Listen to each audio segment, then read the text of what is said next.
7 political parties, 7 leading figures who believe they have the answers to the UK's future. Welcome to the BBC election debate.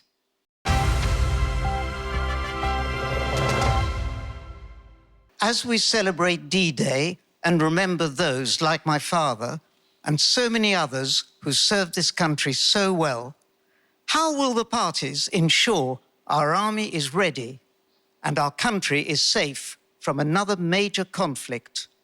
Thank you, Francis, and thank you to all those that have served in our armed forces and continue to do so in what is a very, insecure world at the moment. First of all, Labour's committed to the triple lock on nuclear deterrent, especially in the climate that we're in, which means we will keep our nuclear deterrent, that we will make sure that the 4 submarines are built in Barrow, and that we will continue with the upgrades. Well, Francis, you're right to ask the question. We're spending less on defence than we were in the last year of the Labour government, pro rata. The army has shrunk from 100,000 to 72,000. Recruitment is catastrophic. So rather than having a weird concept of national service where 30,000 youngsters would do a year, we need to recruit 30,000 people into the army full-time. And yes, the veterans' point's been made already.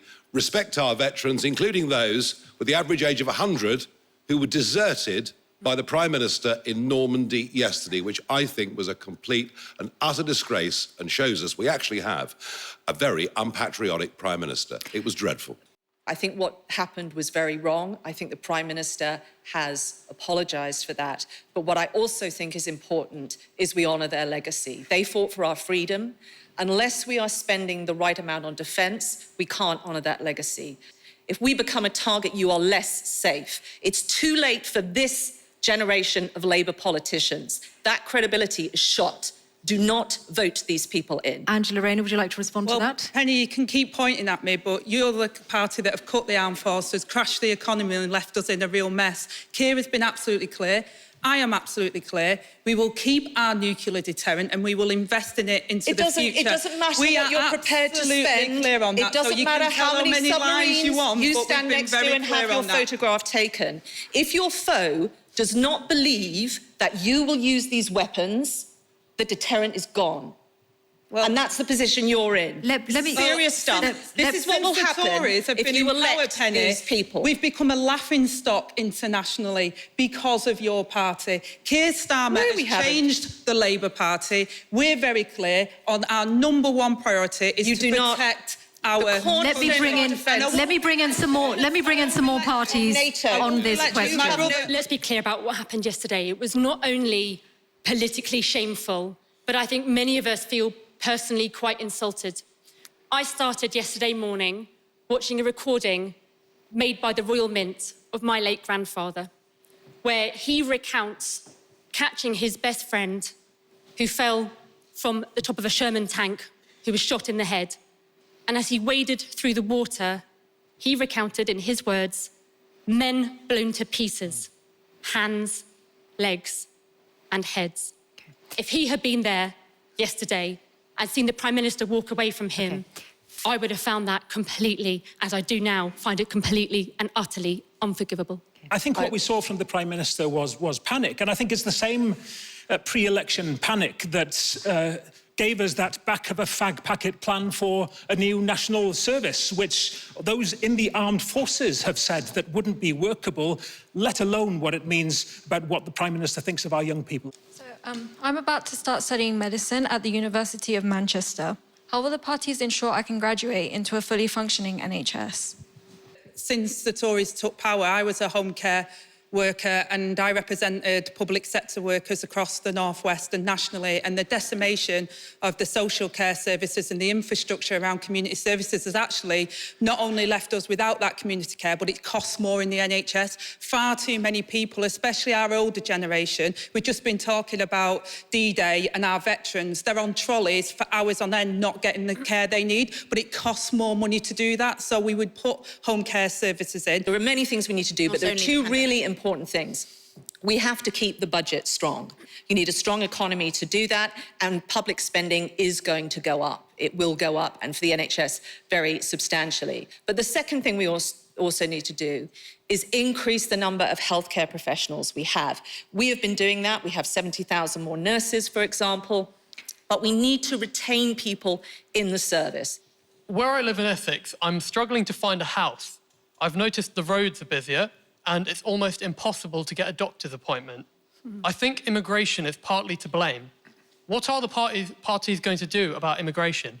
Migration is absolutely essential to our public services, it's absolutely essential to our businesses, and it's absolutely essential to our economic growth. And what we need to do is end the demonisation of migration. In Scotland, we have a declining working age population despite a net number of people moving from the rest of the UK to Scotland. We need migrants. And this race to the bottom on migration, driven by Nigel Farage, followed by the Conservative Party and hotly chased by the Labour Party, does not serve Scotland's interests. And it does not serve your interests either. So rise up against it. If you meet a migrant in the NHS, they're more likely to be treating you, as I was the last time I saw a GP, than being ahead of you in the queue. Migration's been a good thing for this country. And so in the Green Party, our immigration policy is not about arbitrary numbers. That's why we're not talking about caps. Instead, it's about making our immigration system fairer and more humane. Lorenzo, the truth of it is, this ought to be the immigration election. Because whether we talk about housing, whether we talk about the fact that rents are up between 20 and 30% in most of the country in the last 4 years, whether we talk about the roads, whether we talk about infrastructure, we are living through a population crisis, an increase of 10 million people since Mr. Blair came to power, and frankly, it's making us poorer, it is diminishing our quality of life, and it's nothing to do with race or any of those issues. It's to do with actually putting the interests of our communities first. My husband and I both work, we've got good jobs, and we're not eligible for benefits. Our lifestyle isn't extravagant. What we earn goes on gas, electricity, mortgage, and food. We are working to survive, not live. This isn't sustainable. Who will change things for working people? Keir Starmer confirmed this earlier this week. They are going to put up your taxes by £2,000. That's a lie. By £2,000 per working household. Penny, your government have raised taxes to the record level in 70 years. The last we Parliament, have, and we've hated putting taxes up.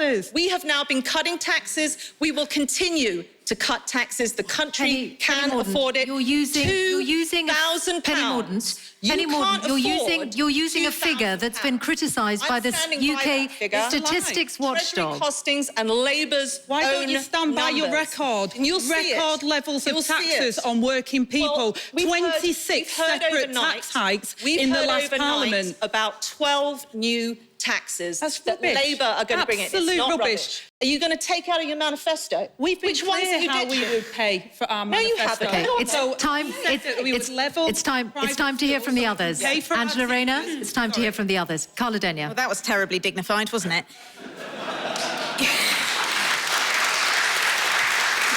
Why is it when parties want your vote, they promise things, but when they're elected, nothing gets done? We heard promise after promise after promise from the Conservatives at the last general election. 40 new hospitals, 6,000 GPs, and all the rest. And the fact is that this Parliament has been characterised by law-breaking, by lying, and by the economic illiteracy of the mini-budget. And of all the things that the Conservatives have broken, the worst thing that I think they've broken is people's hope. Do you remember going back on the tuition fees pledge?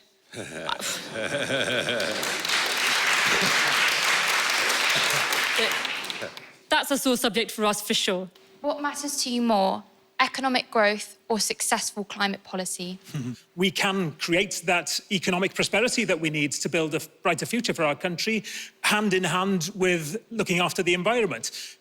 it is why Plaid Cymru calls for the devolution of the Crown Estate, as has happened to Scotland, but they won't do it to Wales, so that we can invest in making the most of our natural resources, in extracting power out of the wind and the tide. It's why we need to see Wales being paid the £4 billion that is owed of the investment in HS2 rail in England. Wales is contributing towards that, even though there's not a mile of that railway in Wales. And we need that in order to drive people onto public transport through investing in connectivity in Wales. But it is time now to go to the party's final thoughts.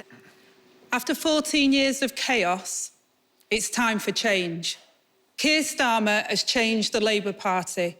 Our fully costed plan for Britain will secure our economy, will bring down NHS waiting times with 40,000 new appointments every week, and will secure our borders, not with gimmicks, but with a credible plan to smash the gangs. We'll create Great British Energy, bringing down bills and creating thousands of well-paid jobs.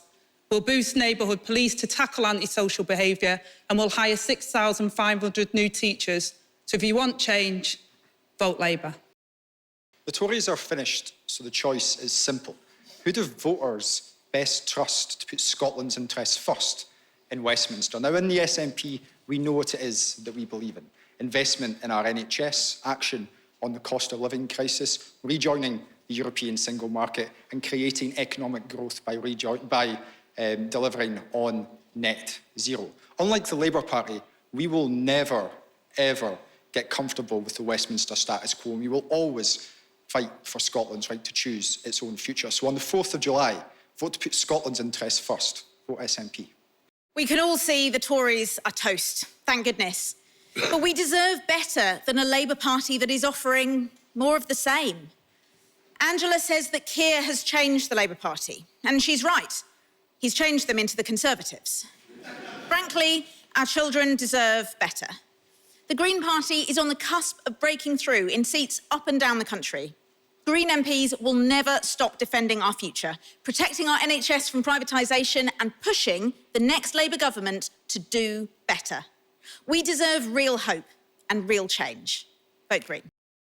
This evening, I've been able to stand up for Wales, yes, but also for a different kind of politics that hopefully has been able to feel relevant wherever you are. My vision is a positive one. This isn't as good as it gets. The Conservatives are gone. They are finished, and it can't come quickly enough. But there is a real chance here to send Labour a message too. Stop taking Wales for granted.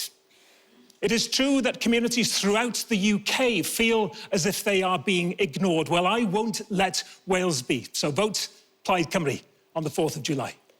We've come through tough times, and now there is a choice to be made. You can choose Angela Rayner and Keir Starmer and get higher taxes, higher bills, and have your pension raided. Or you can stick with us and the plan that is working. We will cut your taxes, we will protect your pension, and we will defend this nation. For a more secure future, vote Conservative. Our country is crying out for change, and it's not hard to see why. Under this Conservative government, everything feels broken. Nothing works. Under Ed Davey's leadership, the Liberal Democrats will fix our NHS and social care, tackle the cost of living crisis, and put an end to the scandal of filthy raw sewage being dumped in our rivers and streams. Every vote for the Liberal Democrats is a vote for a fair deal and a vote to help deliver the change that we all so desperately want and need. Unlike the other six, I don't need an altar cue. I'm here because I believe in what I believe in. Our politics isn't working. You've heard these pathetic arguments tonight between the two big parties. Really, there isn't much difference. But electorally, Labour are going to win. The debate is who forms the opposition in the next Parliament? Who fights for the rights of ordinary British people? Who fights to control our borders? Who fights for men and women running small businesses? Reform UK is about to become a political phenomenon, an historic one. So I urge you, join the revolt.